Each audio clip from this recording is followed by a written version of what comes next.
Like a kid grinning through a New Year's school photos with two black eyes, Men's Rugby League returns this week for its 115th season. Typically, there is as much conflict off the field as on, with players suiting up for new clubs against old ones, old rivalries resuming and fresh feuds between coaches and clubs in headlines and on sidelines. And before NRL Stadium turnstiles can spin, the doors of the courts will be busy with numerous outstanding legal cases involving former and current players, not named in this article, still to be resolved. But the NRL knows that when you are going through hell it pays to just keep going. Hence, the feel-good stories, the $500,000 fighting fund for flood victims for starters.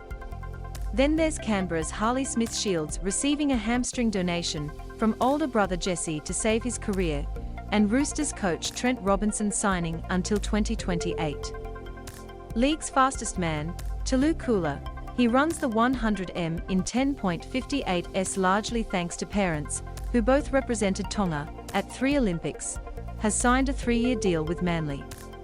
Heartening too was the stance of two of the NRL's oldest and family-minded clubs, South Sydney and Canterbury Bankstown, in banning betting promotions from all apparel and matchday promotions in an attempt to nullify its effect on young France and vulnerable communities. This goes in direct defiance of the NRL, who made $40 million from gambling last financial year, and a code vocal in their desire to cash in on the legalization of sports betting in the US, where what was a $500 billion a year black market is now potentially up for grabs. Smarter still, the NRL crashes through this crossfire fusillade of yin-yang flim-flam with clever TV scheduling. While rugby union and football shunt further into summer for eyeballs, the NRL kickstarts its season first, this Thursday on the 10th of March. But the AFL is primed for battle. From the 16th of March, it has 15 of its 18 clubs in marquee Thursday through Friday time slots in the first 6 weeks, and they are taking 3 2022 matches to the Northern Territory to combat Origin Game 2 going to Perth's 60,000-seat Optus Stadium on the 26th of June. The NRL's 2022 season opener on Thursday works on all the levels the code loves. Penrith play Manly, but it is also class war and star power. Underpinning it all was supposed to be the state lines shootout between Panthers' NSW half Nathan Cleary and Manly's Queensland half Daly Cherry Evans, both captains of their clubs and spark plugs for ticket sales for the State of Origin series. That all changed on Tuesday when Cleary's dodgy shoulder ruled him out, and he will instead make his return in round 4 for the grand final rematch. Friday night was to be Adam Reynolds against South Sydney. After a lifetime in the Cardinal and Myrtle, the little general from Redfern spurned a 1-year extension mid-season to accept a fat 3-year deal to captain the once-great Brisbane Broncos. The NRL wasted no time in turning 2021's most acrimonious bust-up into a round 1 blockbuster.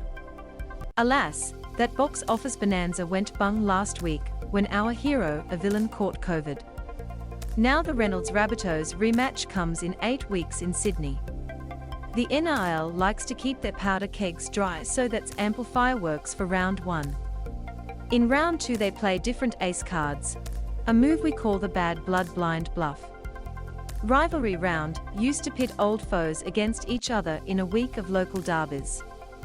Now the coals of ancient grudges between coaches, clubs and players never wink out. Ahead of their round 2 on the 18th of March, the NRL will be banking on St George coach Anthony Griffin and the Bulldogs general manager of football Phil Gould to fire up the old feud they began in 2018, when Hook was hooked as Penrith coach by oligarch Gould. In round 3, Des Hasler and Trent Barrett, both former coaches of each other's clubs, will. Of course, the spiciest chapter in Russell Crowe's book of feuds is Souths v Easts, and the NRL have it slated early, in round 3. This year the local grudgefest has real mustard on it after Bunnies star Latrell Mitchell ironed out his old Roosters teammate Joey Manu in a shoulder-high hit late last season. Manu sustained a broken cheekbone that required 3 plates and 12 screws, and Mitchell was walloped with a 6-week suspension that cost him a berth in a grand final he might well have won for his club. It won't be Mitchell's big return, as originally intended. He's been given a one-game reprieve for missing all stars, but the two men, still mates, will face off early in a storyline the NRL no NRL supporters and sports fans will savor. Mate against mate, state against state. The game, then alas, its players is built on a love of hate.